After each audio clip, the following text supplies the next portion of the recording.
Alô, pessoal. É o seguinte, outro dia eu coloquei no Facebook um post muito breve, que eu vou repetir aqui e comentar brevemente.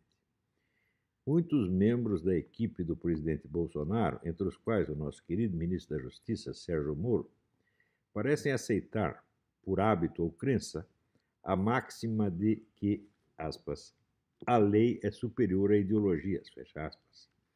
É uma ideia errada no seu conteúdo e perigosa nas consequências da sua aplicação prática. Toda lei constitucional, civil ou penal é necessariamente e quase que por definição a cristalização institucional de um sistema ideológico preexistente, que por meio dela se consolida em autoridade reguladora de toda a vida social.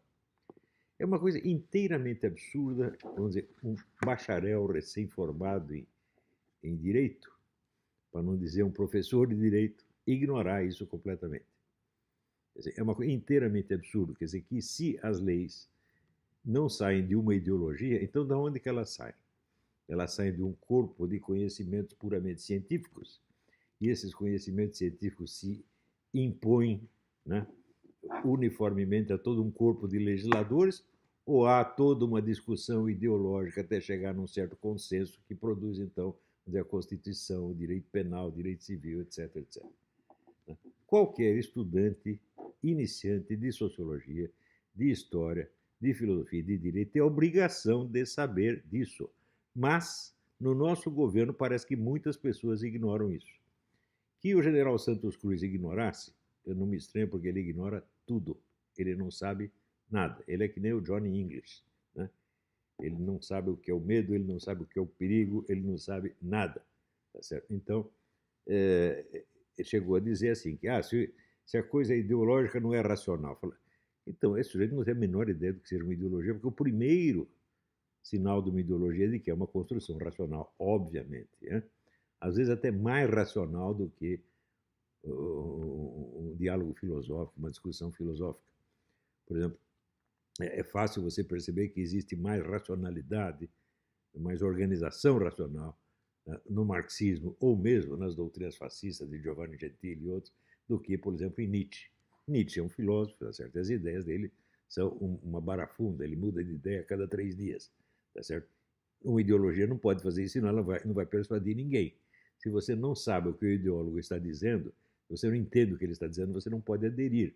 E uma ideologia, ela evidentemente, ela necessita do apoio da militância e da massa, tá certo? Portanto, não pode haver, vamos dizer, um movimento de massas nietzscheano.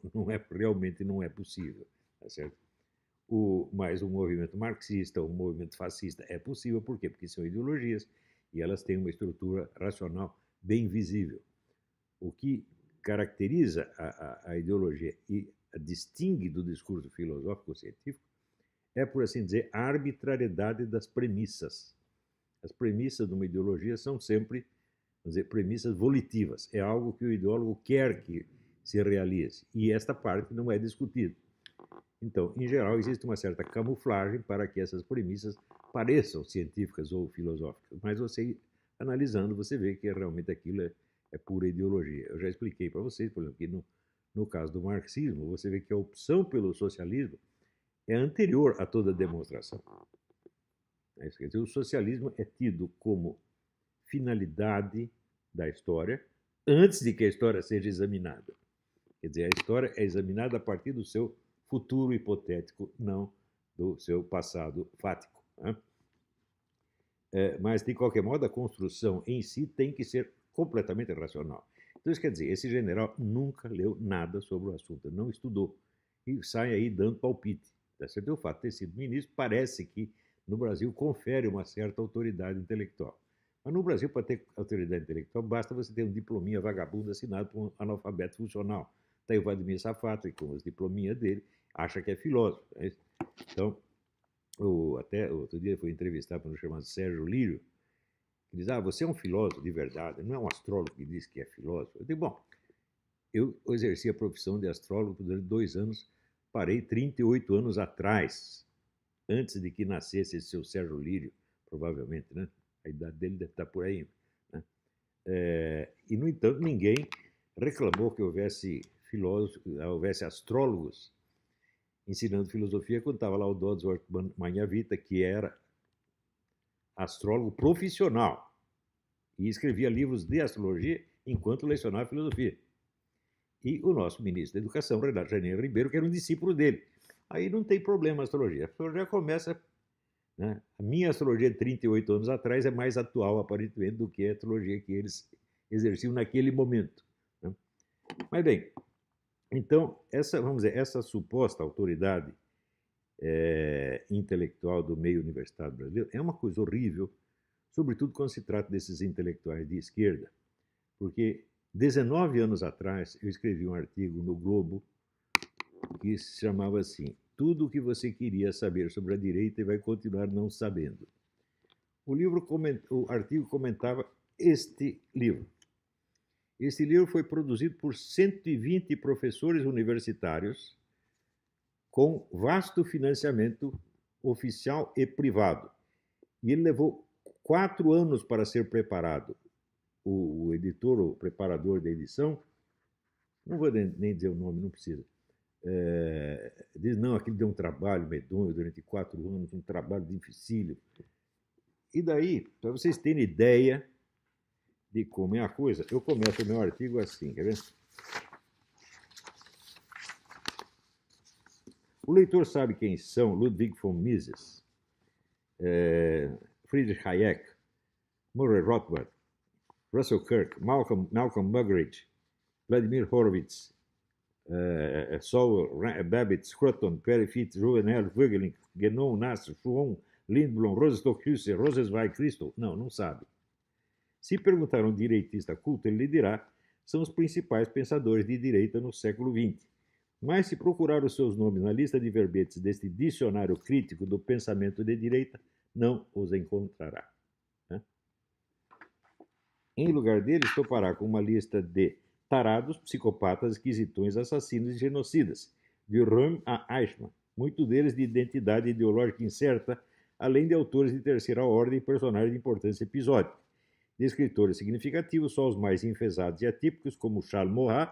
Ninguém vai dizer que Charles Maurras foi típico de qualquer coisa, ele é diferente de todo mundo, que terminou excomungado como um papa conservador, e Ezra Pound, cujos escritos políticos ninguém leu, e que o próprio autor do verbete só conhece por referência indireta. É incrível. Ele não cita um texto do Pound, só coisas que escreveram a respeito do Pound. Bom, eu, que não sou um especialista em Pound, eu li pelo menos uns 5 livros do Pound. Né? Quer dizer, é um poeta importantíssimo e vamos dizer, de fato, era um ideólogo fascista notório, nunca escondeu isso aí. Né? O escrito ninguém leu, que o próprio autor do verbete só conhece por referência indireta. Dos direitistas normais, sobraram apenas Ortega y Gasset, Wilfredo Pareto, Carl Schmitt, Michels, Mosca, Heidegger, Gentile e Burke. Exatamente isso. 1, 2, 3, 4, 5, 6, 7, 8. 8 autores direitistas, no meio de milhares que existem no mundo. Né? Além de alguns brasileiros. Em compensação, há verbete sobre Walt Disney, cuja única contribuição ao pensamento de direita foi delatar os agentes comunistas, sobre Eleonora Duse, da qual só não se pode dizer que não deu nada porque foi amante de um direitista, né? E sobre Mônica Levinsky. O que a Mônica Levinsky tem a ver com o pensamento da direita? Né? Então, isto expressava o conhecimento que a nossa instituição universitária, a nossa classe universitária tinha sobre o pensamento de direita. Daí, evidentemente, escandalizado com isso, eu comecei a divulgar os pensadores de direita. Né? Esses aqui que eu mencionei, muitos, centenas, que eram totalmente desconhecidos por esse bando de vigaristas que são os professores universitários brasileiros. Desconheciam tudo. Começaram a conhecer agora. Agora parece ser o Leandro espiritual. Agora vou dar um curso sobre pensamento conservador. Qual é o livro que ele diz que está estudando? O livro da Ayn Rand. A Ayn Rand é tão conservadora quanto eu sou extraplanetário. Não é isso? Então, ufólogo. Então, eu sou ufólogo. Né? Quer dizer, o cara não sabe do que está fazendo e continua não sabendo. E daí aparece até o Vladimir Safato dizendo, não, a direita tem intelectualidade, a direita não. Peraí, a esquerda tem intelectualidade, a direita não. Peraí, vamos somar aqui. Quantos você tem de grandes pensadores na esquerda e na direita? A direita dá, assim, é uma surra homérica. Aliás, também aqui, porque põe a mim em confronto com qualquer desses palhaços da esquerda, eles saem que nem o Alaor Café, sai chorando. Ou o próprio Alexandre Dugin. Por isso que eles ficam fazendo fofoca e chamando de astrólogo pelas costas, em vez de querer me enfrentar. Esse Vladimir Safat, esse levou uma surra homérica do Stefan Molyneux, que não é nem filósofo, é um jornalista apenas. O Molyneux arrasou com o cara, foi uma vergonha. Ele não está qualificado para nenhum debate. Né? Nenhum professor universitário brasileiro de esquerda está qualificado para debate nenhum. A vida deles é pura vigarice, é patifaria, gente. Esse livro é a maior prova desse negócio. Eu não estou inventando coisa, eu não estou xingando, eu estou descrevendo um fato histórico.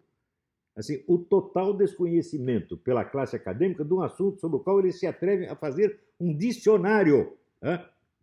Quer dizer, como podemos respeitar essas pessoas?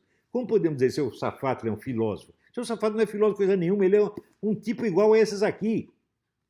É só enrolação acadêmica, é só enrolação ideológica, é só isto. É só isso que eles sabem fazer, é só isso que fazem. E tem que fazer porque todos eles pertencem a grupos políticos. Bem organizadinhos, bem financiadinhos, e você tem que agir de acordo com o grupo.